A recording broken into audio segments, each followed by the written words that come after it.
رونے کے لیے ترسے ہوئے. 17 رمضان گزر گئی، 18 رمضان آ گئی. روزہ اس بیٹی کے گھر افطار کیا جو لاڈلی تھی،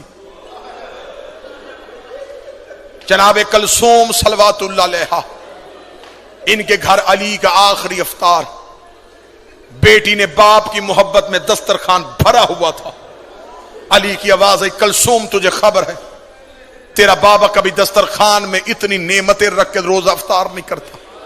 نمک، پانی، ایک روایت کھجور اور پانی. روزہ افطار ہوا. بہنیں اس بات کی گواہی دیں گی، بیٹیوں کی بڑی حسرت ہوتی ہے باپ ان کے گھر سے کھانا کھائے. بی بی رو کہتی بابا بڑی محنت سے سب کچھ بنایا تھا، بابا تو نے بیٹی کے گھر سے کچھ بھی نہیں کھایا. بابا ایک منت مان، میں نے بڑی محنت سے شربت بنایا ہے، بابا ایک گھونٹ شربت تو پی لے. علی نے رو کے کلثوم کے سر پہ ہاتھ رکھا، رکھے گا وہ سنبھال کے رکھ لے، میرا کوئی مہمان آ رہا ہے. بیٹی کو کیا خبر تھی کہ یہی شربت بابے کے قاتل کو پلانا پڑ.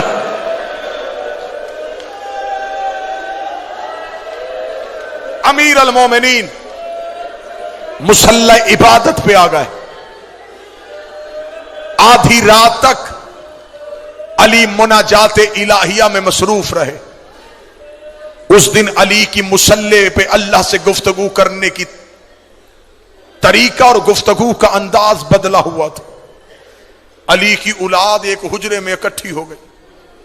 بی بی عالیہ رو کے کہتی ہے حسین میں نے خواب دیکھا ہے، کعبے کے غلاف کو آگ لگی ہوئی ہے.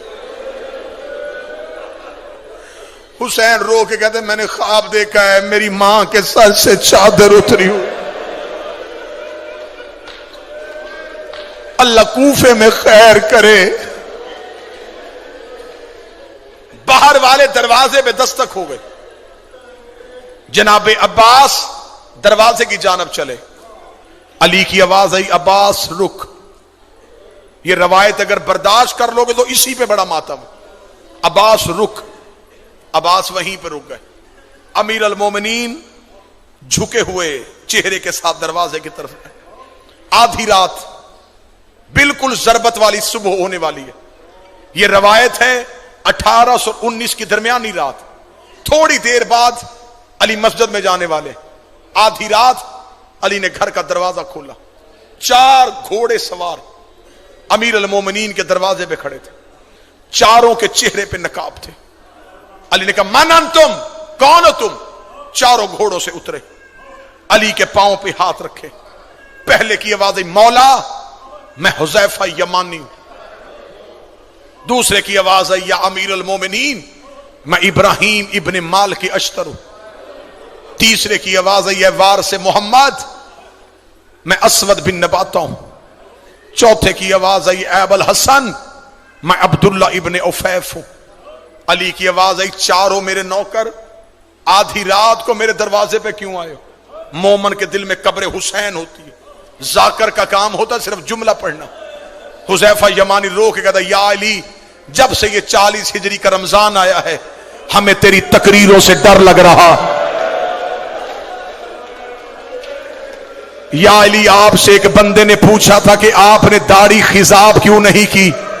آپ نے کہا تھا ان قریب یہ لہو سے خضاب ہونے والی. یا علی آپ نے ایک دن ایک صحابی سے پوچھا تھا کہ آج رمضان کی کیا تاریخ ہے؟ اس نے کہا تھا 16. آپ نے کہا زیادہ گزر گئے تھوڑے رہ گئے. یا علی ہم نے کوفے میں ایک شخص کو زہر خریدتے ہوئے دیکھا ہے. یا علی کوفے کے حالات بہتر نہیں ہیں، تیری تقریروں کا انداز بدل گیا ہے. یا علی ہمیں بڑا ڈر لگ رہا ہے. ہم چاروں نے مل کے قسمیں کھائی ہیں کہ ہم آپ کو تنہا نہیں چھوڑیں گے. آپ گھر ہوں گے ہم دروازے میں پہرا دیں گے، آپ مسجد میں جائیں گے ہم دروازے میں پہرا دیں گے. یا علی ہم آپ کو تنہا نہیں چھوڑیں گے. علی نے ہاتھ اٹھا کے کہا اللہ تمہیں جزائے خیر دے، تم نے اپنے وقت کے امام کا خیال رکھا، لیکن میں حکمن کہتا ہوں مجھے پہروں کی ضرورت نہیں. اگر پہرا دینا ہوتا میرا عباس جیسا بیٹا ہے، میرا حسن جیسا بیٹا ہے، ہے جاؤ اپنے اپنے گھروں کو واپس چلے جاؤ۔ حذیفہ یمانی کہتا ہے علی کے حکم کے بعد ہم پہ کھڑا ہونا حرام ہو گیا تھا۔ حذیفہ کہتا ہم چاروں گھوڑے لے کے علی کی گلی سے روتے ہوئے نکلے۔ حذیفہ یمانی کہتا ہے جب میں علی کی گلی کا موڑ مڑنے لگا میں نے آخری بار مڑ کے علی کی طرف دیکھا، علی ہاتھ ہلا کے کہہ رہے تھے حذیفہ اللہ کے حوالے، حذیفہ اللہ کے حوالے، حذیفہ اللہ کے حوالے۔ حذیفہ کہتا میں روتا روتا گھر آ گیا، میں نے اپنے سر سے امامہ اتارا، دیوار پہ مارا، تلوار نکالی، ریت پہ پھینکی، میں ایڑیاں رگڑ کے رونا شروع ہوا۔ میری بیوی قریب آ کے کہتی ہے علی کا سپاہی ہو کے بچوں کی طرح کیوں رو رہا ہے؟ رو کے تو علی کے دروازے میں پہرا دینے گئے تھے، علی نے خالی واپس بھیج دیا۔ کوفے کے حالات بہتر نہیں ہے، بیٹیاں بابے کی شاہی دیکھنے کے لیے آئی ہے۔ حذیفہ کہتا میری زوجہ کہتی ہے علی کو تیرے پہرے کی کیا ضرورت ہے، وہ فاتح خیبر ہے، اس کی تلوار سے زمانہ ڈرتا ہے۔ حذیفہ کہتا میں روتا روتا سو گیا، تھوڑی دیر کے بعد میری بیوی نے میرا کاندھا ہلایا، ہلا کے دی حذیفہ جاگ، سونی یہ آواز کس کی ہے؟ حذیفہ کہتا میں تڑپ کے اٹھا، آواز آ رہی قد قتل امیر المومنین، زینب کا بابا مارا گیا، غازی کا بابا مارا گیا، علی کو ضرب لگ گئی، علی کوفے میں قتل۔ حوصلہ حوصلہ حوصلہ۔ قد قتل امیر المومنین، علی کو سجدے میں ضرب لگ گئی۔ حذیفہ کہتا میں دوڑا، جو شہادت علی سننے آئے۔ اب مجھ پہ سوال کرو کہ علی کے بیٹے کہاں تھے؟ کوفے کی جامعہ مسجد میں علی امامت کرواتے تھے، کوفے کی چھوٹی مسجدوں میں علی کے بیٹے نماز پڑھاتے تھے۔ کہیں سے حسن بھاگا ہوا، کہیں سے حسین دوڑا، غازی جہاں سے دوڑ رہا ہے وہاں سے دیواریں ہل رہی۔ مسجد میں سارے بیٹے پہنچے تو حالت کیا ہے؟ سید ایک لمحے کے لیے برداشت کرنا، علی کا سر ایسے کھلا تھا جیسے کاری کے ہاتھوں پہ قرآن کھلا ہے۔ حسن کی آواز آئی بابا آنکھیں کھول۔ مشکل روایت پڑھنے لگا۔ علی کے بیٹے، حوصلے کے ساتھ سننا، امیر المومنین کے بیٹے مسجد میں آ چکے تھے۔ ملعون ابن ملجم گرفتار ہو گیا۔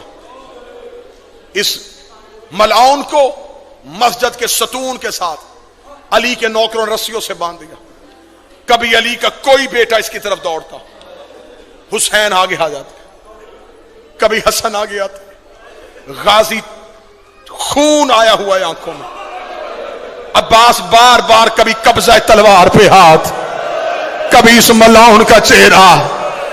عباس اپنے ہونٹوں سے کہہ رہے ہو تو نے میری آقا زادی کے سر کے بال کھلائے، اور تو نے پردیس میں رلا دی علی کی بیٹیاں۔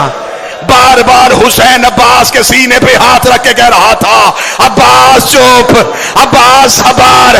جب علی نے دیکھا کہ عباس روک نہیں رہا، علی کی آواز آئی عباس جلدی جا، کلثوم سے کہہ میرا شربت دے۔ عباس گھر کی جانب دوڑا، جن ماتمیوں نے گلیوں میں رونا ہے، ادھر عباس ہاتھوں میں شربت لے کے آیا۔ علی کی آواز آئی عباس اپنے ہاتھوں سے میرے قاتل کو شربت پلا۔ عباس کا سر دیوار پہ لگا، روکے گا دعا کر تیرے غازی کو موت آج۔ حوصلہ حوصلہ حوصلہ۔ بابا میں تیرے قاتل کو شربت پلاؤں؟